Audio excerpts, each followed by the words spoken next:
आता इथं सर्व शेतकरी गावकरी सगळे प्रतिष्ठित लोक आहेत. आता हे जे काय गावामध्ये पाणी गेलं होतं त्याचे पंचनामे आपले घराचे संपले असतील ना?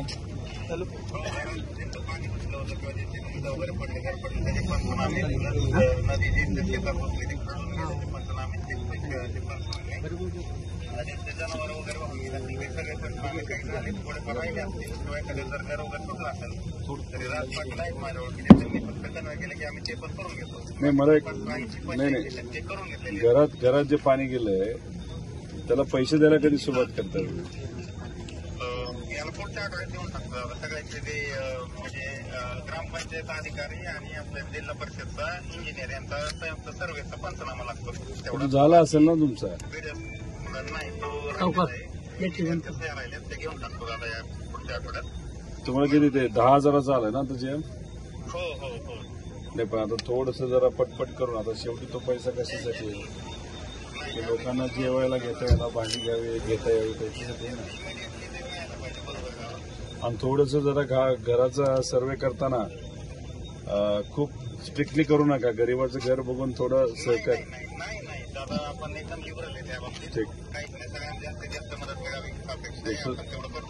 दुसरं आता जे काही जमीन आहे मी नदीच्या जवळची म्हणत नाही, बाकीकडे सरसकट झालं का पंचनामे? सगळ्यांना 2 एकरपर्यंत सगळ्यांना पैसे देणार आहेत. ऑगस्टमध्ये काही सुटलेले आहेत. समजा 2 एकरऐवजी आपलं एकच घेतलंय तर सप्टेंबरच्या पंचनाम्यात आपण उरलेले घेतोय. आपण सगळ्यांना 2 एकरचे सरसकट पैसे मिळणार आहेत. 2 हेक्टर का? कारण का तो नवीन जी 2 हेक्टर म्हणतो म्हणून. हो 2 एकरचा आहे. हो 2 एकरपर्यंतच मदत आणि याच्यामध्ये नाही आता याच्यात काय झालं की आता नवीन जे 2200 कोटी आले ऑगस्टचे 31 लाख शेतकऱ्याचे, त्याच्यामध्ये ऍव्हरेज येते 7,500-7,000 म्हणजे काही लोकांना 4,000 रुपये आणि काहींना 8,500 रुपये. इथं तुम्ही नुकसान दाखवताना 100% नुकसान दाखवलं ना?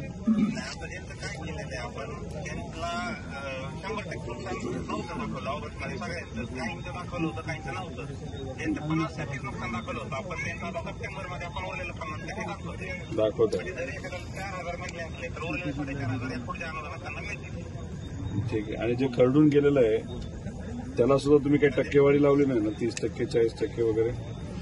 नाही अशी टक्केवारी काही लावलेली नाही. बरं म्हणजे सरसकट करताय. आपण सगळं ठीक आहे. आणि वरच्या जो काही पीक वाहून गेलं त्याचे वेगळे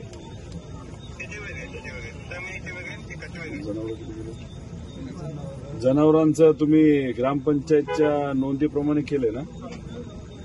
काय होतं त्याचं नोंद पाहिजे होती पण आता सरकारने सांगितलं की सरपंच किंवा ग्रामसेवकाने दिलं सर्टिफिकेट की यांच्याकडे होतं जनावर म्हणून. जर रजिस्ट्रेशन नसलं तरी आपण देऊन टाकणार त्याची मदत. ठीक आहे ते झालं. अजून काय राहिलं? 40 दुकानाचं नुकसानाला काय करताय? दुकानाचे आपण पंचनामे वगैरे करून घेतोय. बरं आता त्याला म्हणजे मदत काही ते नाही वाटत. त्यापर्यंत वगैरे आहे पण ते खूप किरकोळ आहे. आपण ते मार्गदर्शन वगैरे मागून जर आपण फॉलो घेतला वरती तर त्याला येऊ शकते. आता काही मदत आम्ही पंचनामे वगैरे करून ठेवतोय. मी काय करतो कोकणामध्ये जो काही पूर आला होता सांगली, सातारा, कोल्हापूर, त्याला काय अंदाज आहे का तुम्हाला चेअरमध्ये किती रुपये होते? नाही दादा मी माहिती काढतो. ठीक आहे तो एक विषय पण तो पंचनामे तर करून घ्या. करून घेतो दादा. अजून काय राहिले का? नाही ठीक आहे. मुख्याला जमीन प्रवाहानं वाहून गेली नसते. बरं नाही चला. नाही इथं तुमच्याबद्दल कोणाचं काही कंप्लेंट नाही. तुम्ही खरंच शेतकऱ्याच्या बाजूला विचार करा, चांगली गोष्ट आहे. तुमच्याबद्दल आमची कंप्लेंट नाही. आता आमचा विषय आहे आमचा लढा सरकार बरोबर आहे. 8,500 50,000 वगैरे करणं म्हणजे तुमचा मुद्दा नाही. फक्त हे जे काय म्हणतात खालच्या ब्रिजचं काम कधी चालू ते खालच्या ब्रिजचं काय तुम्ही हे केलंय का?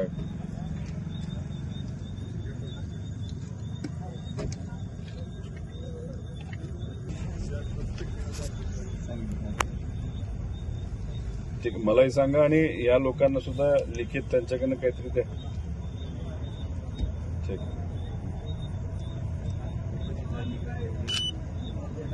नाही कोणाला बोलायचं आता काय झालंय जी मुद्दे आहेत ना दादा ती तुम्हाला आपलं हे PWT मधून त्यांचा फंड नाही तर तेच मंत्री आहेत. नाबार्ड मधून देतो. मी काय करतोय, मी स्वतः फॉलो करतो हे नाही.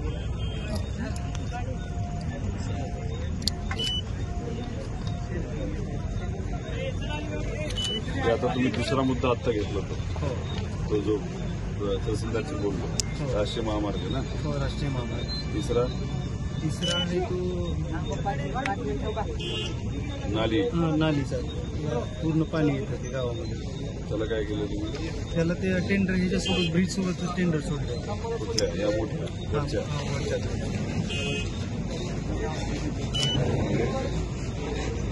आता हे दुसरं काहीतरी आणि चौथं मी आता बोललो.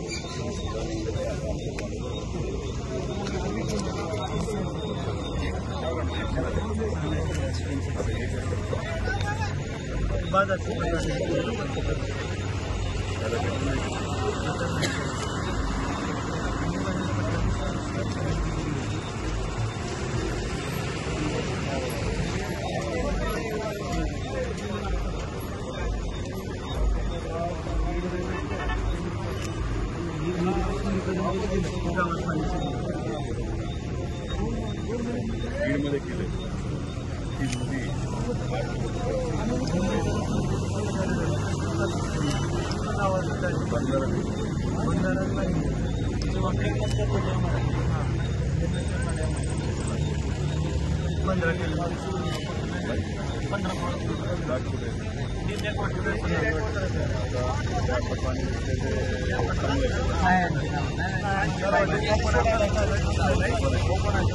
नदी बॅक आहे का बंधारा इकडं गावाच्या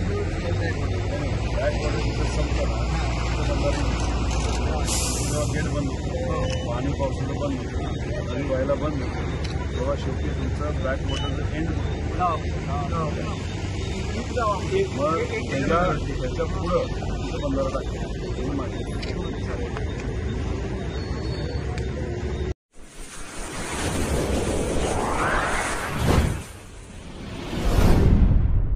वीर महाराष्ट्र न्यूज चॅनलला लाईक आणि सबस्क्राईब करा.